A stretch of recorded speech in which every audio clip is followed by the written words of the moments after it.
Howdy folks, here's my short take on the whole boundary fence question, what to use for what animals, all that kind of stuff. So let's jump right in. I got barbed wire, super popular for cows, woven wire, welded wire. That's more popular for sheep and goats.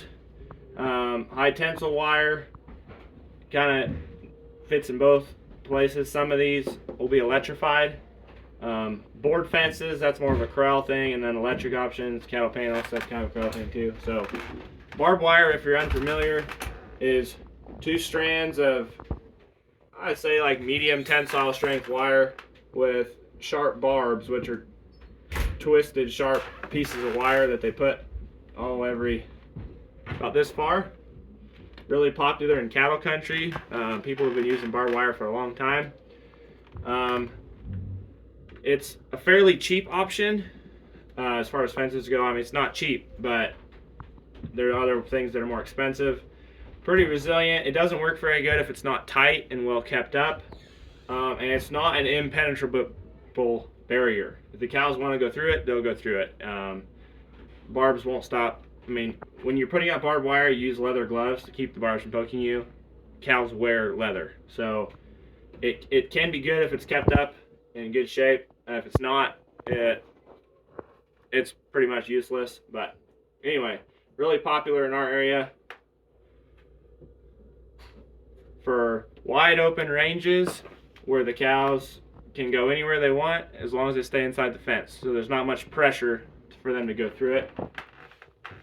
Now woven wire will be, usually it's strands going this way that are tied together with strands going this way, and they'll have little loops that hook them together on each one. And welded wire, they just weld it together. Now welded wire is going to be, woven wire usually has holes about that big, and you'll have some sheep and goats that can actually fit through that. Welded wire is what you'd make rabbit cages and stuff out of. Now they make it up into sizes that are like 2 inches by 4 inches and stuff like that. But this is more of an impenetrable barrier. It'll actually stop sheep and goats from going through it. It still needs to be tight and kept up.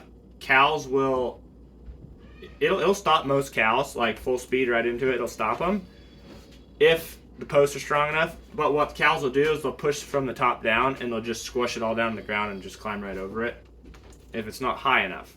So this will actually work for a corral catch pen area, not the actual corral, the catch pen, if you have it high enough and tight enough to where they can't get on top of it. And this is not low cost, but for people that are doing sheep and goats, mostly hobby farmers, will put a lot of this up because you can starve your goats to death or your sheep, and if you keep your fence up, they'll stay in. If you don't, they'll get out. But anyway, I don't mess with this much just because we're out in the plains and nobody uses this because it's just too expensive to do, hundreds of miles of it. But back in Virginia, it was really popular fencing option. Barbed wire usually uses T-posts, and a lot of the woven wire they'll staple it onto wooden posts, but T-posts work okay too. They just don't have quite the stopping power for a cow. Now high tensile wire is a favorite and a not favorite for me, and it'll just be single wires that are high tensile. Varies how many, from 1 to 6, 7, 8. All depends what people are trying to do. The dumb way to do it is to not electrify it because there's no bite to it. It's like barbed wire with no barbs. They'll just go straight through it. Now this stuff is super strong, so it'll rarely break, but the animals can just squeeze between it and away they go, and you can't make it tight enough to keep them in.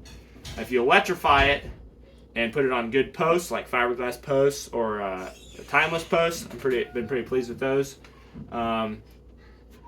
It's a pretty low cost option unless you're putting your posts super close together. The posts end up being the highest cost for this, but you gotta electrify it, and so then you gotta have an energizer and you gotta keep it from shorting out, stuff like that. But I'm a pretty big fan of high tensile. Now we got let's just do the board fence and the cattle panels together. That's a corral fence. If you want to keep cows in a corral and make it physically impossible for them to get out, that's when you get into board fences, steel fences, like welded steel pipes and stuff. And a lot of people will add cattle panels in there to make it a little cheaper. The purpose of a corral is that's where the cows cannot escape. You get them in there, you can sort them, doesn't matter how mad they get, they can't get out. Now, it's a big animal, and having it cow-proof is almost impossible. I've seen cows do some pretty crazy things, but these are the fences that you use when you really need to keep them in.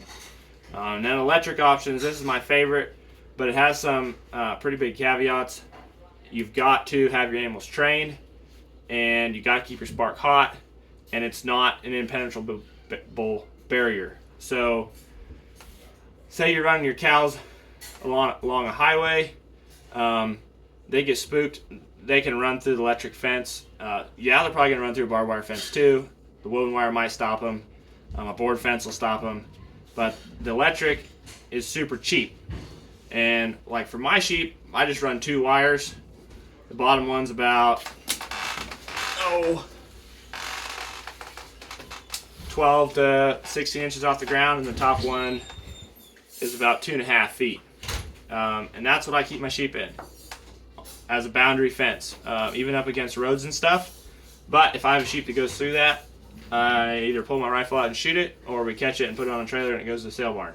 So you've got to be super picky when you're running all electric. You've got to do a good job, good corners, no shorts. It's by far the cheapest option, but the cheapness comes at a cost of being a good manager. You can get away with some not so good managing with some of this other stuff. You cannot do that with electric because it won't stop anything unless they're trained to it, and it's super hot, and they know that. It becomes a mental barrier to them.